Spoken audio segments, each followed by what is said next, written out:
Chapter 80. The Grand Armada.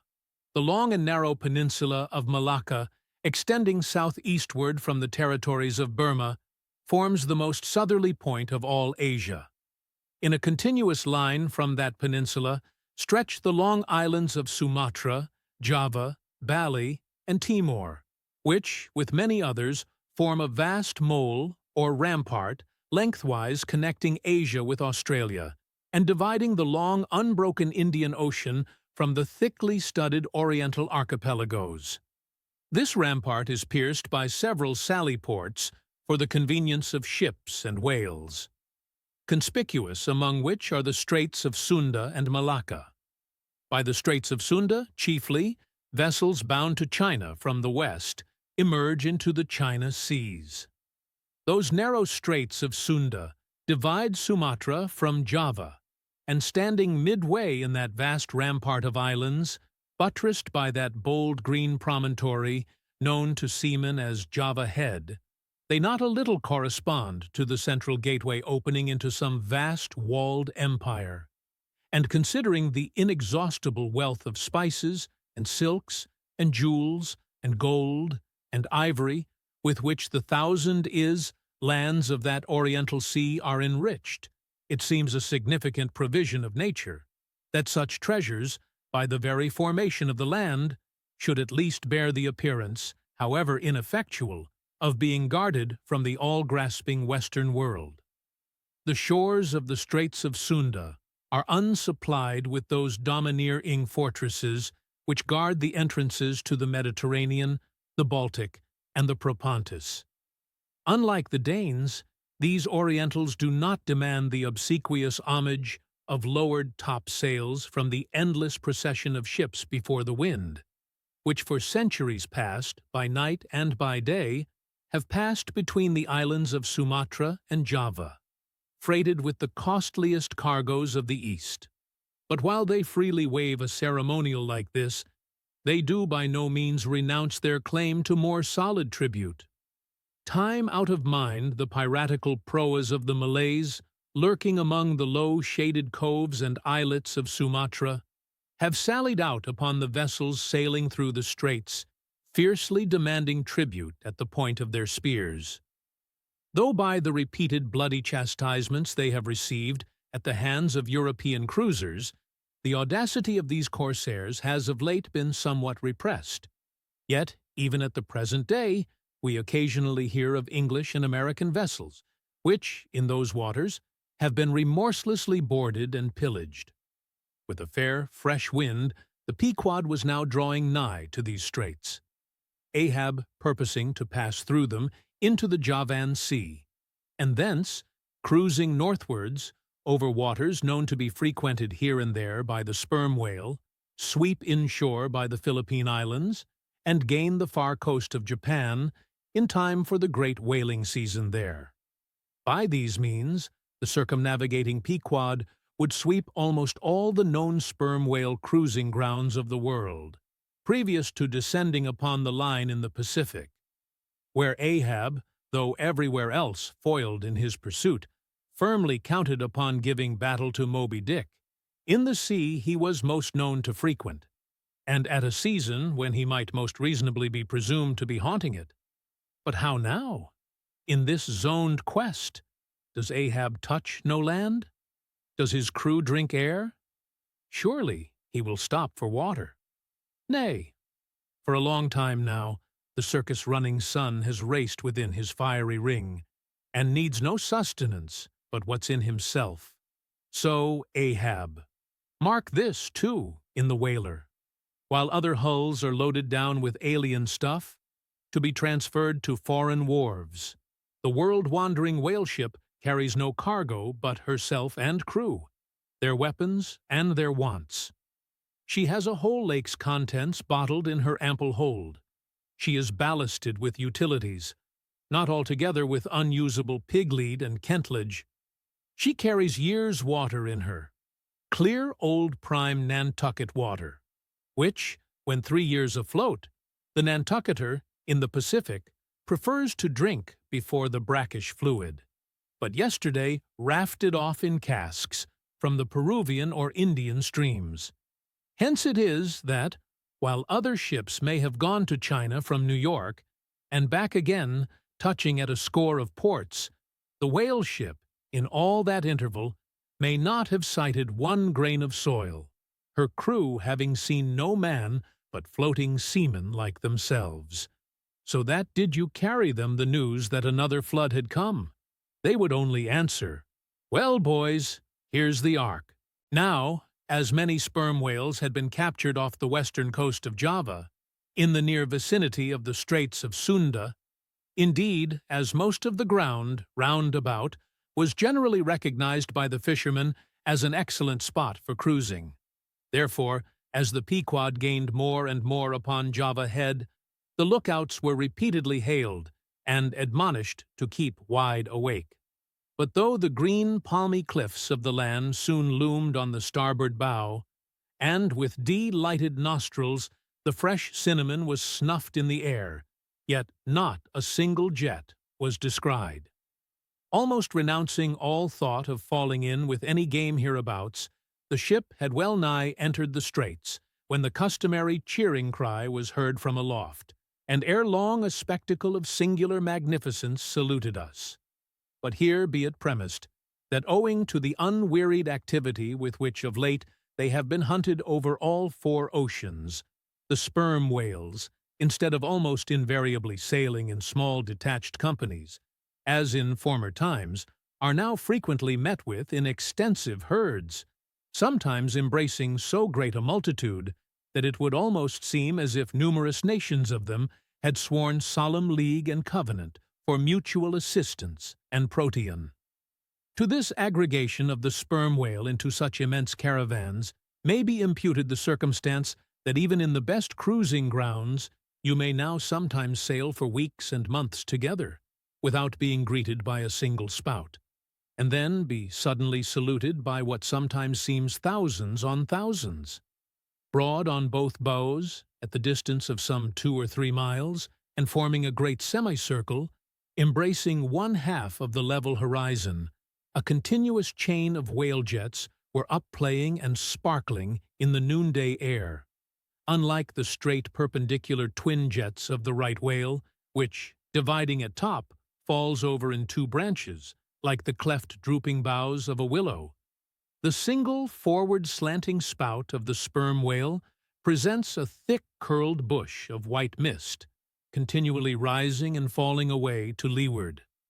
Seen from the Pequod's deck, then, as she would rise on a high hill of the sea, this host of vapory spouts, individually curling up into the air, and beheld through a blending atmosphere of bluish haze, showed like the 1,000 cheerful chimneys of some dense metropolis, descried of a balmy autumnal morning by some horseman on a height, as marching armies approaching an unfriendly defile in the mountains accelerate their march, all eagerness to place that perilous passage in their rear, and once more expand in comparative security upon the plain. Even so did this vast fleet of whales now seem hurrying forward through the straits, gradually contracting the wings of their semicircle and swimming on in one solid but still crescentic center. Crowding all sail, the Pequod pressed after them, the harpooneers handling their weapons and loudly cheering from the heads of their yet suspended boats. If the wind only held, little doubt had they, that chased through these straits of Sunda, the vast host would only deploy into the Oriental seas to witness the capture of not a few of their number. And who could tell whether, in that congregated caravan, Moby Dick himself might not temporarily be swimming, like the worshipped white elephant in the coronation procession of the Siamese?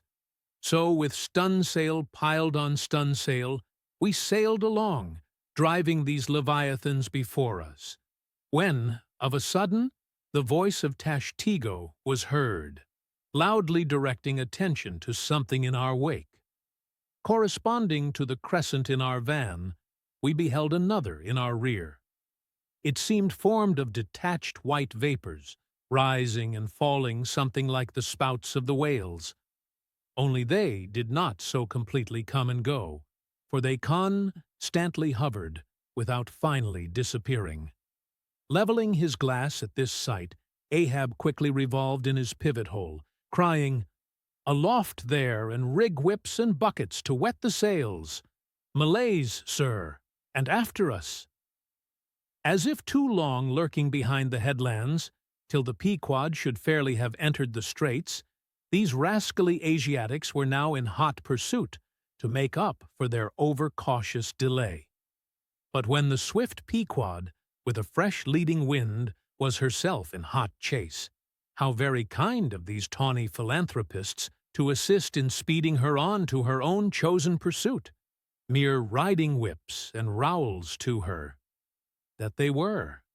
As with glass under arm, Ahab to and fro paced the deck, in his forward turn beholding the monsters he chased, and in the after one the bloodthirsty pirates chasing him.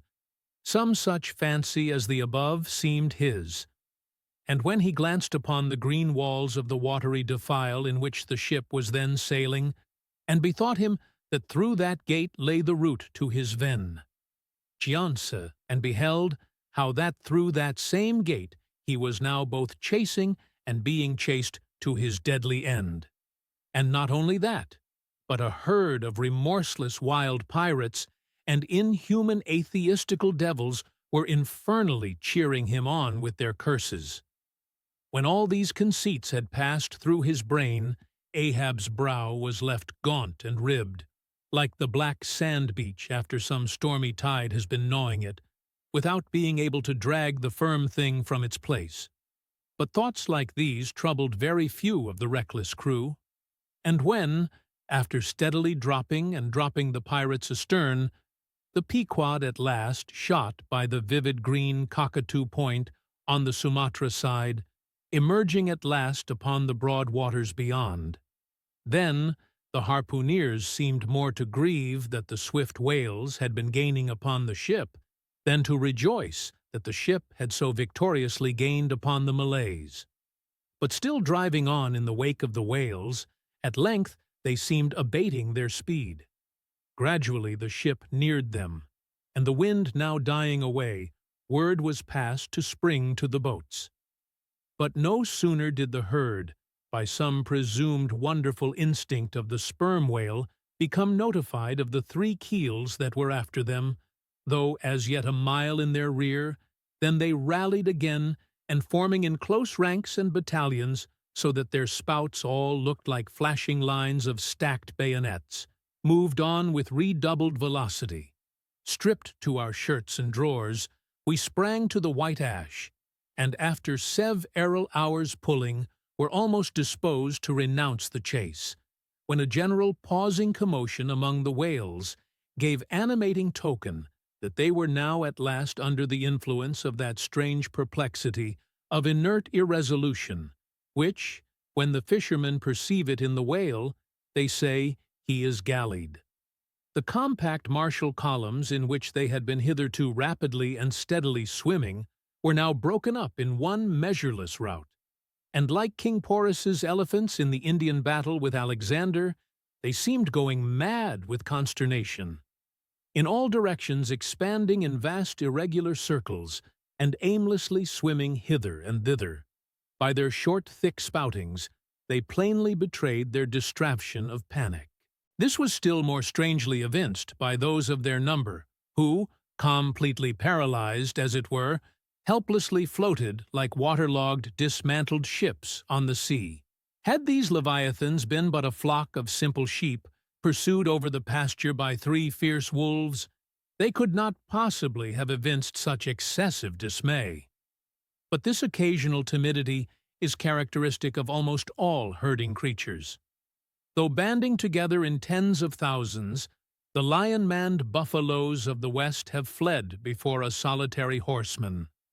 Witness, too, all human beings, how when herded together in the sheepfold of a theatre's pit, they will, at the slightest alarm of fire, rush helter-skelter for the outlets, crowding, trampling, jamming, and remorselessly dashing each other to death.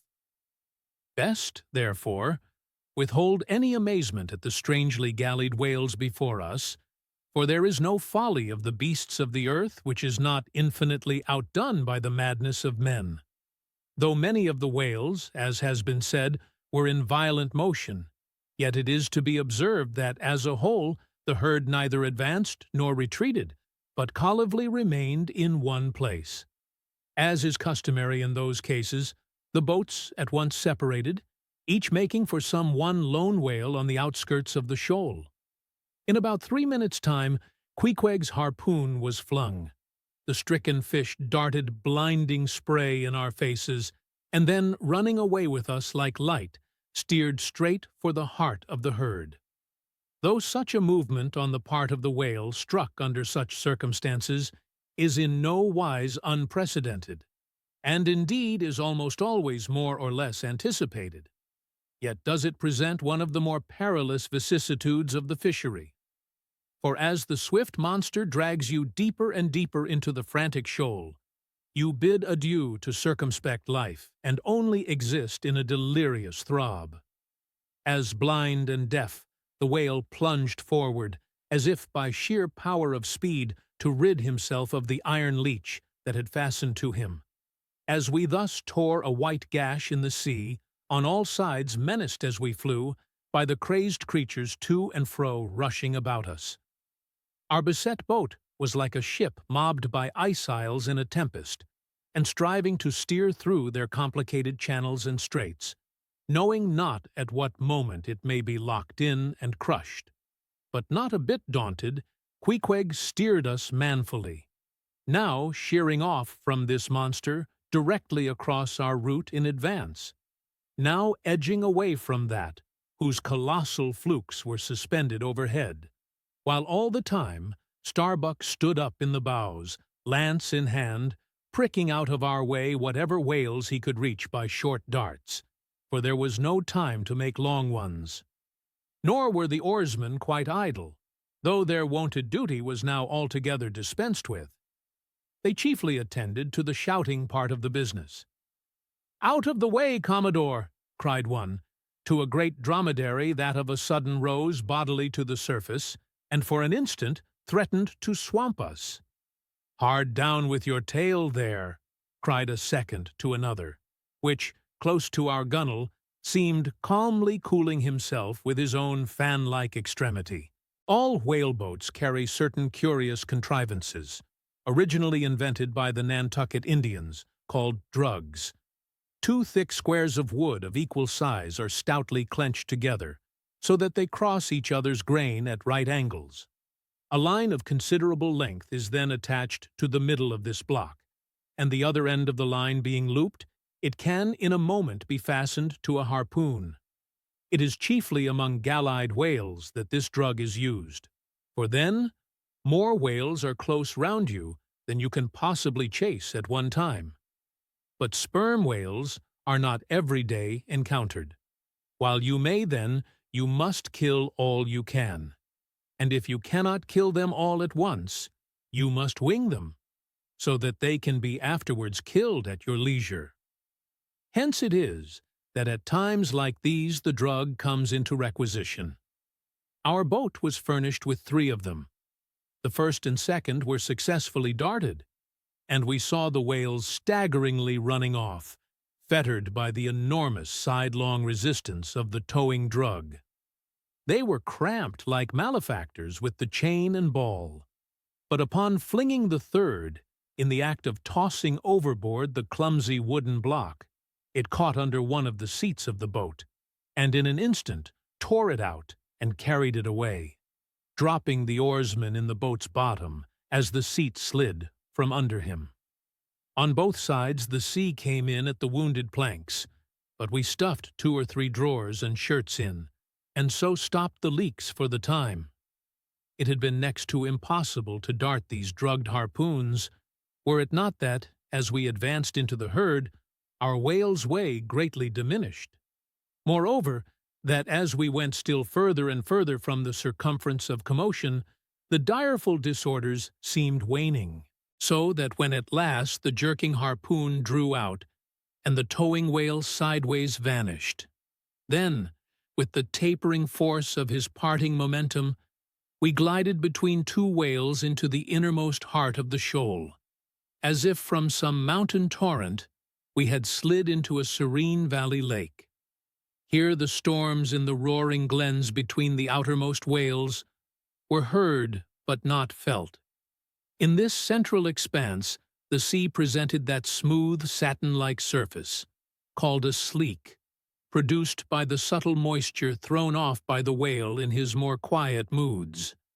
Yes, we were now in that enchanted calm which they say lurks at the heart of every commotion. And still in the distrayed distance, we beheld the tumults of the outer concentric circles, and saw successive pods of whales, 8 or 10 in each, swiftly going round and round, like multiplied spans of horses in a ring, and so closely, shoulder to shoulder, that a titanic circus rider might easily have overarched the middle ones, and so have gone round on their backs. Owing to the density of the crowd of reposing whales, more immediately surrounding the embayed axis of the herd, no possible chance of escape was at present afforded us. We must watch for a breach in the living wall that hemmed us in, the wall that had only admitted us in order to shut us up. Keeping at the center of the lake, we were occasionally visited by small tame cows and calves, the women and children of this rooted host.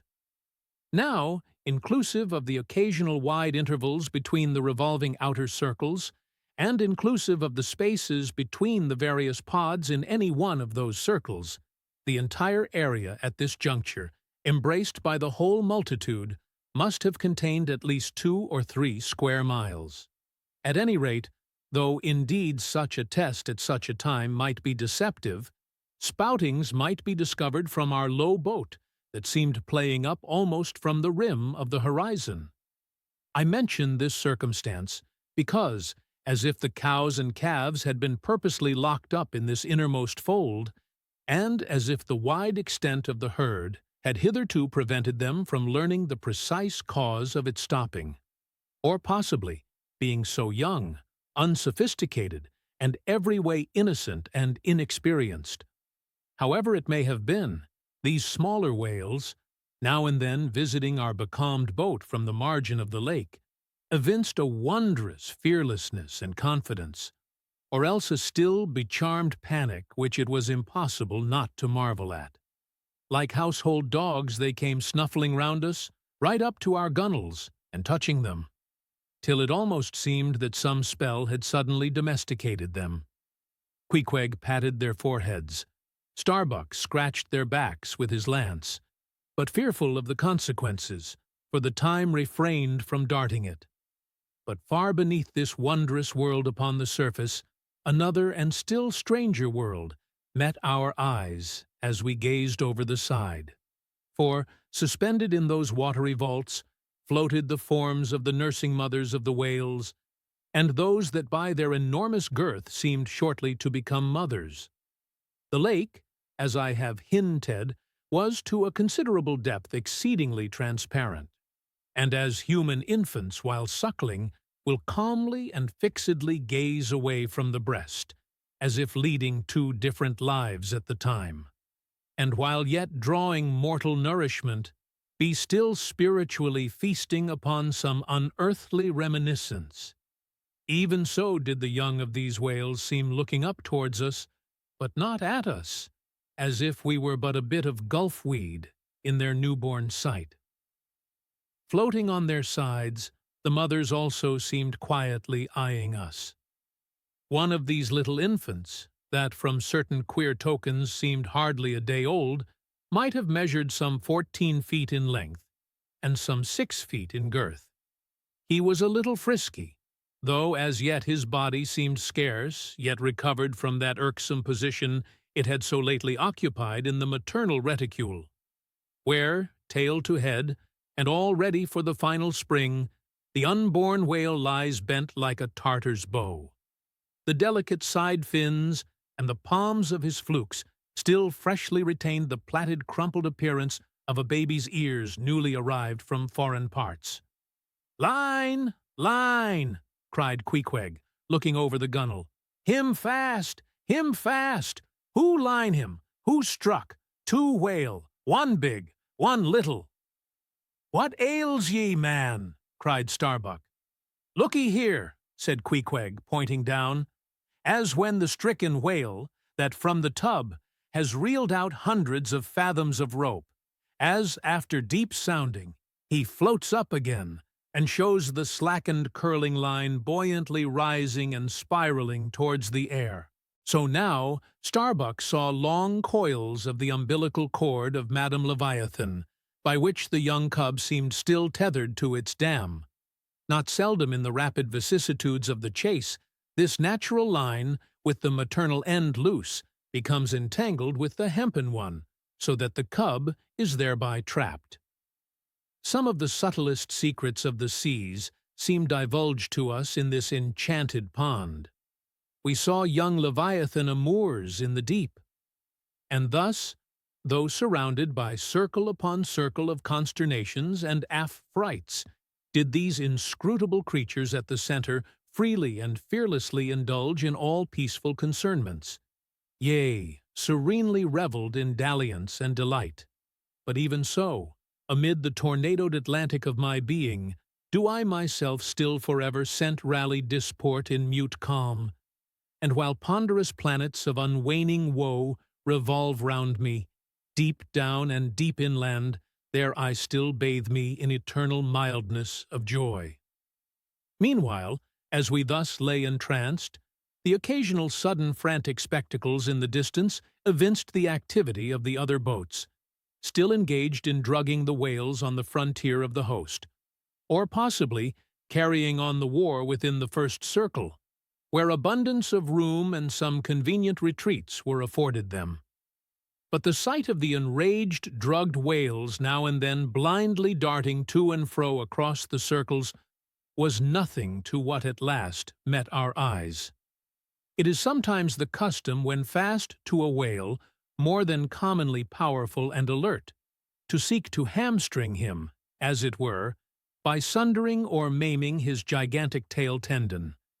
It is done by darting a short-handled cutting spade, to which is attached a rope for hauling it back again. A whale wounded, as we afterwards learned, in this part, but not effectually, as it seemed, had broken away from the boat, carrying along with him half of the harpoon line. And in the extraordinary agony of the wound, he was now dashing among the revolving circles like the lone mounted desperado Arnold at the Battle of Saratoga, carrying dismay wherever he went. But agonizing as was the wound of this whale, and an appalling spectacle enough, anyway, yet the peculiar horror with which he seemed to inspire the rest of the herd was owing to a cause which at first the intervening distance obscured from us. But at length we perceived that by one of the unimaginable accidents of the fishery, this whale had become entangled in the harpoon line that he towed. He had also run away with the cutting spade in him, and while the free end of the rope attached to that weapon had permanently caught in the coils of the harpoon line round his tail, the cutting spade itself had worked loose from his flesh, so that, tormented to madness, he was now churning through the water, violently flailing with his flexible tail and tossing the keen spade about him, wounding and murdering his own comrades. This terrific object seemed to recall the whole herd from their stationary fright.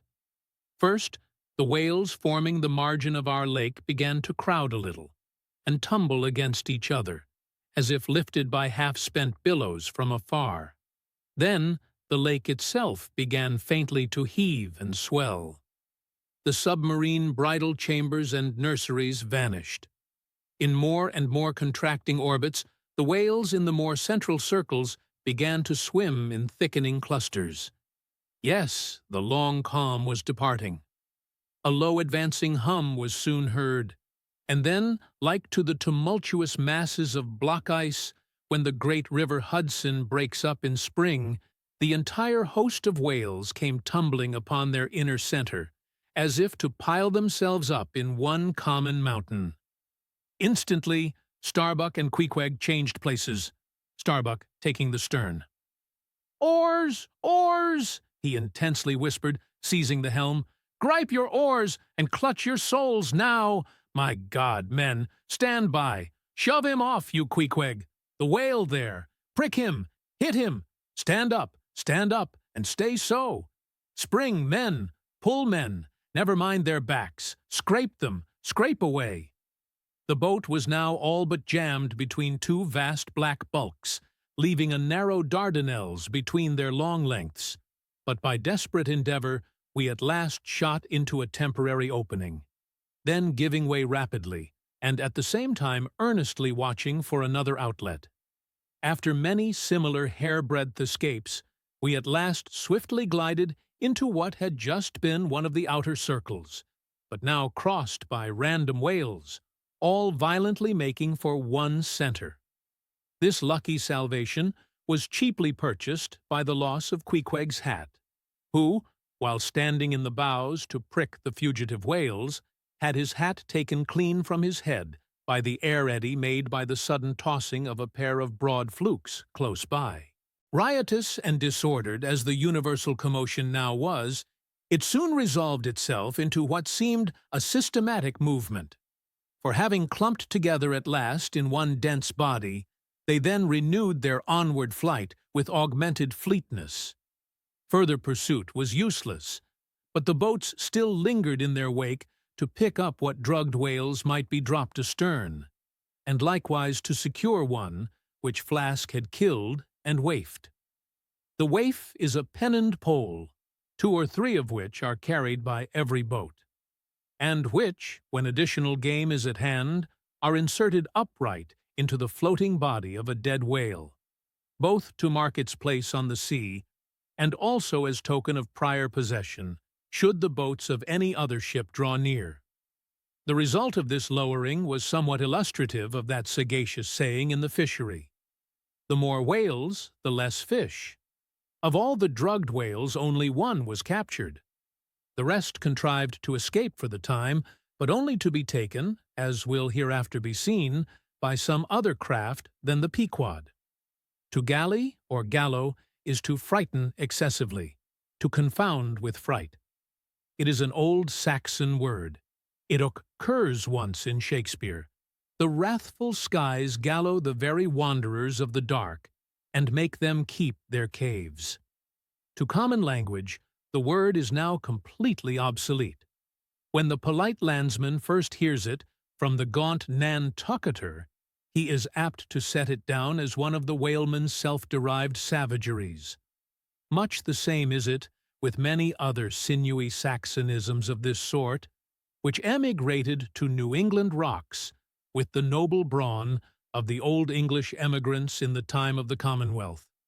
Thus, some of the best and furthest descended English words, the etymological Howards and Percys, are now democratized, nay, plebeianized, so to speak, in the New World. The sperm whale, as with all other species of the Leviathan, but unlike most other fish, breeds indifferently at all seasons. After a gestation which may probably be set down at 9 months, producing but one at a time, though in some few known instances giving birth to an Esau and Jacob. A contingency provided for in suckling by 2 teats, curiously situated, one on each side of the anus, but the breasts themselves extend upwards from that. When by chance these precious parts in a nursing whale are cut by the hunter's lance, the mother's pouring milk and blood rivalingly discolor the sea for rods. The milk is very sweet and rich. It has been tasted by man. It might do well with strawberries. When overflowing with mutual esteem, the whales salute more hominum.